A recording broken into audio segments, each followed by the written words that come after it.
देखिए, मैं आप लोगों को ये तो नहीं कहूँगा कि इस संसार के अंदर भूत नहीं होते, प्रेत नहीं होते, राक्षस नहीं होते, दैत्य नहीं होते। यदि भगवान ने हमको बनाया है तो भगवान ने उनको भी बनाया है, इसमें कोई दो राय नहीं है। 84 लाख योनियां हैं, अनेक प्रकार की योनियां हैं, जीव जंतुओं की योनियां हैं, प्रेत योनि भी है, पिशाच योनि भी है, अलग अलग प्रकार की योनियां हैं, मनुष्य योनि है। इस प्रकार से अनेक प्रकार की जो हैं वो योनियां हैं। तो अगर हम ये कहें कि भूत होते ही नहीं है, तब तो कहीं ना कहीं हम ही गलत हैं। तो हमें क्या करना चाहिए, किसको स्वीकार करें और किसको स्वीकार नहीं करें। कई बार क्या होता है कि किसी के पास में जाते हैं तो कोई कह देता है कि जिनकी इनके ऊपर तो प्रेत बाधा है, इनमें तो भूत घुस गया है, और फिर जो है वो उनको अनेक प्रकार की क्रियाएं बताई जाती हैं जिनसे उस बाधा को दूर किया जाता है। अब इसमें क्या सच है और क्या झूठ, वो तो वही बता सकता है जिसने अनुभव किया है या जिसको फायदा मिला है। लेकिन अगर हमें और आपको ऐसी परेशानी आती है तो उस परिस्थिति में हमें क्या करना चाहिए, ये महत्वपूर्ण है। क्या होता है और क्या नहीं होता, इसके ऊपर विचार ना करते हुए अगर हमें कोई ऐसी परेशानी हुई है जिसको हमें लग रहा है कि कहीं ना कहीं हमारे ऊपर कोई प्रेत बाधा है या कहीं ना कहीं किसी पिशाच ने हमें पकड़ रखा है, तो उसके सिम्टम्स होते हैं, कुछ सिम्टम्स होते हैं। जैसे अगर आपको लग रहा है कि आपको बार बार गुस्सा आ रहा है, चिड़चिड़ापन है, या फिर सोते हुए अचानक से आपकी नींद खुल जाती है, या फिर आपको लगता है कि आपके पीछे पीछे कोई चल रहा है, या आपको कोई आवाज़ सुनाई देती है, जब आप पलट के देखते हैं तो कोई दिखाई नहीं देता है, या फिर घर में सबके ऊपर गुस्सा आता है, भगवान की पूजा करने का मन नहीं करता है, अनेक प्रकार की चीज़ें, आलस आ रहा है, काम करने का मन नहीं कर रहा है, सबके प्रति घृणा मन के अंदर उत्पन्न हो गई है, तो ऐसी परिस्थिति में क्या करना चाहिए। ऐसी परिस्थिति में देखिए, अगर आपके आसपास आपकी जो भी कुल परंपरा है, आपके माता पिता आपको किस प्रकार मार्गदर्शन कर रहे हैं, उनका तो पालन करना ही चाहिए। लेकिन साथ ही साथ यदि आप अपनी दिनचर्या में थोड़ा सा परिवर्तन करेंगे, कुछ चीजें मैं आपको बताऊंगा, यदि उनका पालन आप 21 दिन तक भी करेंगे तो किसी भी प्रकार की परेशानी क्यों ना हो उसका निदान हो जाएगा। मैं ये तो नहीं कह रहा कि भैया रुपया बरसने लग जाएगा, मैं ये भी नहीं कह रहा कि मिनटों में आप जो है वो करोड़पति बन जाएंगे, क्योंकि कर्म का एक सिद्धांत है। वास्तविकता ये है कि हम कर्म का त्याग कर भी नहीं सकते हैं। तो अब बात यहाँ पे ये आती है कि अगर हमारे साथ में ऐसा हो रहा है तो क्या करें। तो सबसे पहले अपनी दिनचर्या को बदलें और अपने आसपास के वातावरण को ठीक करें, क्योंकि ये जितनी भी इस प्रकार की चीजें होती हैं वो कहाँ पर निवास करती हैं ये हमें समझना होगा। जहाँ पर गंदगी ज़्यादा होती है, जहाँ पर स्वच्छता नहीं होती है, वहाँ पर ये चीज़ें ज़्यादा निवास करने का प्रयास करती है, उस स्थान के ऊपर रहने का प्रयास ज़्यादा करती हैं, उस स्थान को अपना समझने लग जाती हैं। यदि कोई व्यक्ति ज़्यादा जो है वो गंदगी में रहता है या तमोगुणी है, ज़्यादा जो है वो अपने साफ सफाई का ध्यान नहीं रखता है, तो ऐसे व्यक्ति को भी इस प्रकार की बाधाएं ज्यादा परेशान करती हैं। बचने का तरीका क्या है, देखिए मैंने पहले भी कहा, एक बार मैं फिर से कह रहा हूं कि आपकी जो कुल परंपराएं हैं, आपके माता पिता किस प्रकार आपको मार्गदर्शन करते हैं, वो तो आपको पालन करना ही है। साथ ही साथ ये आपको किस परिस्थिति में करना है जो मैं आपको बता रहा हूं, ये आपको करना है जब आपको कुछ भी आइडिया नहीं है कि कहाँ जाऊं, क्या करूं, कैसे मैं ठीक हो पाऊंगा, कैसे मेरा भी काम में मन लगेगा, कैसे मुझे भी जो है वो लोगों से घृणा कम होगी, क्यों मुझे बात बात पे क्रोध आता है, क्यों मुझे लगता है कि मैं अपने आप को खत्म कर लूं या मर जाऊं, या किसी भी काम को करने का मन नहीं करता है, सबके ऊपर गुस्सा आता है और अजीब प्रकार के मन में जो है वो विचार आते हैं, तो मैं कैसे ठीक हो पाऊंगा। अगर आपकी कोई मदद नहीं कर रहा है उस फील्ड के अंदर, या आपकी कहीं पे कोई जो है वो कह सकता हूँ कि कोई जानकारी नहीं है, आपको पता नहीं है कि क्या करना चाहिए, तो कुछ चीज़ें हैं जो सबसे ज़्यादा उत्तम है। अगर आप उनका पालन करेंगे तो निश्चित रूप से आप परिवर्तन देखेंगे। सबसे पहले सूर्योदय से पहले, यानी सूर्य के जागने से पहले आपको जागना है। जागते ही क्या करना है, आपको जो भी अपने दैनिक कर्म होते हैं वो करने हैं, उसके बाद में स्नान करना है। स्नान करने के पश्चात क्या करना है, यदि आपका किसी गुरु के जो मार्गदर्शन में अगर आप हैं, अपनी साधना भक्ति वगैरह कर रहे हैं, तो जो उन्होंने बताया है उसका पालन कीजिए। अगर नहीं पता है तो उस परिस्थिति में क्या किया जाए, उस परिस्थिति में एक हनुमान चालीसा का पाठ जरूर किया जाए।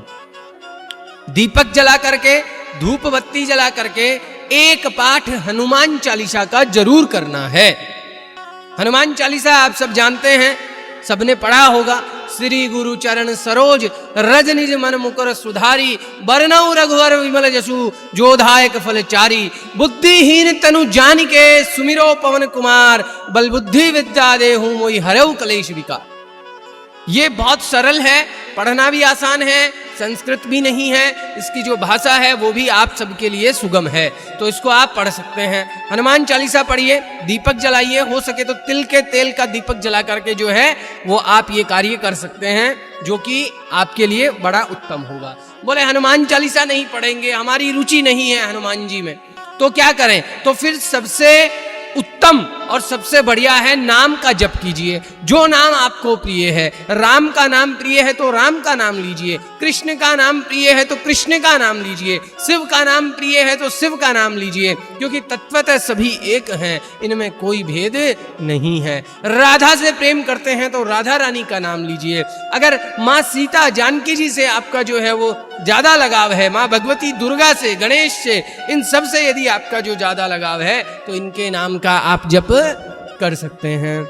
अगर ये सब भी नहीं करना चाहें तो महामंत्र का जप करना बड़ा उत्तम बताया गया है। हरे कृष्ण कृष्ण कृष्ण हरे हरे, हरे राम राम राम हरे हरे, इस प्रकार से आप कर सकते हैं।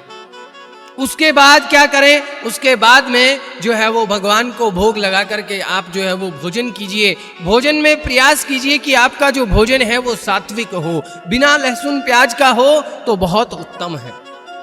ज्यादा जो है वो तामसिक भोजन आपको नहीं करना है। उसके बाद में 40 मिनट से ज्यादा आपको दोपहर में नहीं सोना है, इस बात का विचार कीजिएगा। आप जब ये बातें जो मैं आपको बता रहा हूं, जब आप इनका पालन करेंगे तो आप स्वतः खुद देखेंगे कि आप में परिवर्तन आ रहा है। आपका आध्यात्मिक रूप से भी आप आगे बढ़ रहे हैं और भौतिक रूप से भी आप आगे बढ़ रहे हैं। और जो परेशानी आप देख पा रहे थे अपने जीवन के अंदर, गुस्सा आना, ये सारी चीजें, ये भी आप देखेंगे कि धीरे धीरे कम हो रही हैं, अपने आप कम हो रही हैं। तो अब आपको दूसरा इसके अलावा जो आपको करना है वो क्या करना है, इसके अलावा आपको शाम को भी हनुमान चालीसा का पाठ करना है। सुबह तो आप कर ही रहे हैं, शाम को भी आपको करना है। और सुबह में हो सके तो भगवान के कोई भी विग्रह है जिसका मंदिर आपके आसपास में है तो आप मंदिर जाइए। अन्यथा जो है वो अगर घर पे तो घर पे जो है वो आप चित्रपट से भगवान की सेवा कीजिए, भगवान की पूजा कीजिए, उनसे निवेदन कीजिए, उनसे प्रार्थना कीजिए कि हे प्रभु, बड़ी परेशानी में हूँ, बड़ी मुश्किल में हूँ, बहुत कष्ट पा रहा हूँ, आप मुझ पर कृपा कीजिए। आप तो दीनों के दयाल हैं, आप तो पतित पावन हैं, मुझ पापी मुझ दुष्ट पर भी कृपा कीजिए। ऐसा करेंगे तो निश्चित रूप से आप देखेंगे कि 21 दिन के अंदर आपके अंदर परिवर्तन आएगा। करने को तो बहुत कुछ है, लेकिन अगर इतना करेंगे तो भी वो दीन दयाल इतने दयालु हैं कि हम पर रीझ जाएंगे और हम पर कृपा करेंगे, वो हमारा मार्गदर्शन करेंगे कि फिर आगे हमें क्या करना है। तो उसी प्रकार आप जो है वो ये कार्य करके देखिएगा, क्योंकि भगवान के भक्तों की सेवा करना भगवान को बहुत प्रिय है। तो हो सके तो आपके आसपास में यदि कोई साधु संत महात्मा जी रहते हैं तो उनके पास जाइए, उनकी थोड़ी सेवा कीजिए, उनके लिए भोजन प्रसादी की व्यवस्था अगर आप कर सकते हैं तो कीजिए, बहुत उत्तम है। ये सब करने से गाय माता के लिए जो है वो आप कार्य कीजिए। गाय माता को जो है वो गुड़ खिलाइए, गुड़ खिलाना भी बहुत उत्तम माना गया है। गाय माता को पानी पिलाइए, हरा चारा खिलाइए। ऐसा अगर आप करेंगे तो आप देखेंगे कि धीरे धीरे आपके अंदर परिवर्तन आ जाएगा, धीरे धीरे आपके अंदर बदलाव हो जाएगा। आपको जो परेशानी हो रही थी वो धीरे धीरे अपने आप जो है वो कम हो जाएगी। आप ट्राई कर सकते हैं, मेरे बात के ऊपर आप हो सकता है कि कोई विश्वास करे या ना करे, लेकिन मैंने जो आपको बताया है मैं आपको यकीन के साथ कह सकता हूं, अगर आप ऐसा करेंगे तो निश्चित रूप से आपके अंदर परिवर्तन आएगा ही आएगा। उसमें कोई भी जो है वो डाउट करने वाली बात नहीं है, कोई भी शंका की बात नहीं है, क्योंकि भगवान के नाम में इतनी शक्ति है कि भगवान का नाम जपने वाला व्यक्ति जो है वो उनके परम धाम को प्राप्त कर सकता है। तो नाम को साधारण समझना ही हमारी सबसे बड़ी भूल है। इसलिए आप जो है वो अधिक से अधिक नाम जप कीजिए। अगर नाम जप में रुचि नहीं है तो हनुमान चालीसा पढ़िए, हनुमान चालीसा का पाठ कीजिए, जो परेशानी आपको हुई है वो नहीं होगी। और अपनी दिनचर्या को थोड़ी ठीक कीजिए, अपने आसपास के वातावरण को स्वच्छ रखिए, साफ सुथरा रखिए, धुले हुए कपड़े पहनिए, जो है वो लघु शंका या दीर्घ शंका जाने के बाद में अपने पांव और हाथ को धोइए।